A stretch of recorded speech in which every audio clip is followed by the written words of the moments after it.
Hello and welcome back to my channel. There are some builders who are doing some building and they are doing it loudly. So apologies if you can hear them in this video, but we're just gonna soldier on as if they're not there. So many moons and videos ago, I did a video that I called something about how to reach your potential or something like that. I'll put it up here in case you fancy watching it, but I'll just quickly summarize it for you now. I made the argument that our understanding of any word is shaped by our contact with that word throughout our lives. So everyone's definition of any word will be slightly different.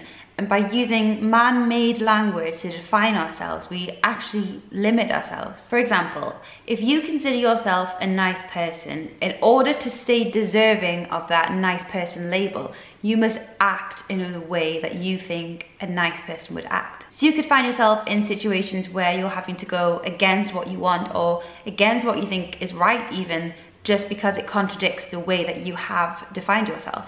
It's very important that on an almost subconscious level, we don't let words, man-made language-based words, define ourselves, but allow ourselves to be the growing, changing creatures that we are. So that was all about, defining yourself with language. But I just want to quickly tell you a little story about when me and Charles were in Bali a few weeks ago. So we went to see a traditional Balinese dance and I enjoyed it. I had a really nice night. And Charles hated it. Like he really did not like it at all. And we were both quite exhausted from the journey and we were both a little bit, like we've been walking around a lot, so we were quite tired. And normally me and Charles do not fight. We don't really argue. We'll have like debates where one of us is playing devil's advocate, or we will, have heated discussions where just because we like talking about stuff, but we're both quite logical and rational thinkers and we don't generally like fight or argue really. But for some reason, this thing of Charles not liking the show, it really got to me, like it upset me. And I didn't really understand why I was so annoyed about it. And I was trying to state my case and I was saying, you can't be so dismissive of something like that. And I was really trying to put my finger on why I was upset, like why he'd upset me. But the thing is, he is perfectly within his right to have that opinion. He can have any opinion that he wants. That's got nothing to do with me. But there was something within me that was upset by this situation. That's not usually how I react to things. But then I realized that the whole reason that I was upset by this was because the whole holiday had been planned by me. So I'd organized and researched and I'd done all of the planning for it, and everything up until that point had gone really well and we were having a lovely time. And the whole time Charles was saying to me, he was calling me Carmen travel planner, and he was saying that I was a really good travel planner, world's #1 travel planner. And I was like, yeah, I'm the world's best travel planner. I was just loving it. I was lapping up the compliments. And I realized that the reason that I was upset was because I had compromised my role as a travel planner. I was upset that, I had done something that contradicted this compliment that I'd been given and that I loved. I, completely adopted this compliment. I know it's just a silly little thing, but I had taken on board this idea that I was a common travel planner.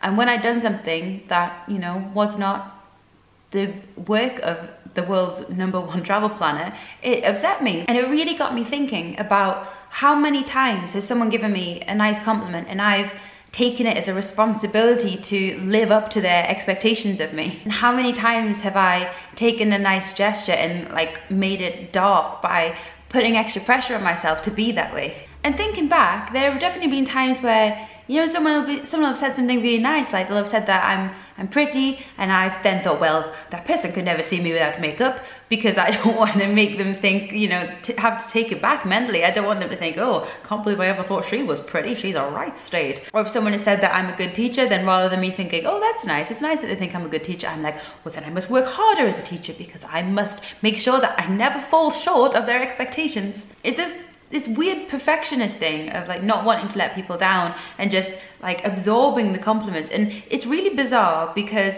I am generally one of these people who, if I hear 9 good things about me and 1 bad thing, it's 1 bad thing that I will fixate on. But for some reason I've subconsciously been absorbing all of these compliments as well, but just turning them slightly sour by seeing them as responsibilities that I have to fulfill rather than just nice things that have been said to me. And I'd never realized this about myself, so this is why I'm sharing it with you now in case this resonates with anyone out there. And it's really difficult to completely rid yourself of any sort of man-made language-based labels. But it's so important because we need to make sure that we're not putting any walls up. We need to not be rigid in how we see ourselves. We need to be loosey-goosey, changing, growing things. And words just stop that. Words get in the way of that. That's the problem. So I hope this was of some use to someone out there anyway. I'm not sure, this might just be me, and please let me know if it is just me and if you think I'm a lunatic. But if this helped you, or if that you have any examples of this kind of thing, please let me know, because I would love to know that I'm not alone in this. That would be fantastic. So thank you so much for watching, and thank you for subscribing and for your lovely comments. And you know, this YouTube channel is becoming my absolute favorite place to be. You guys are amazing, and it's such an honor to have you watch my videos. I can't express that enough. So thank you so much, and I will see you in my next video, and thank you again. Have a lovely day. Goodbye.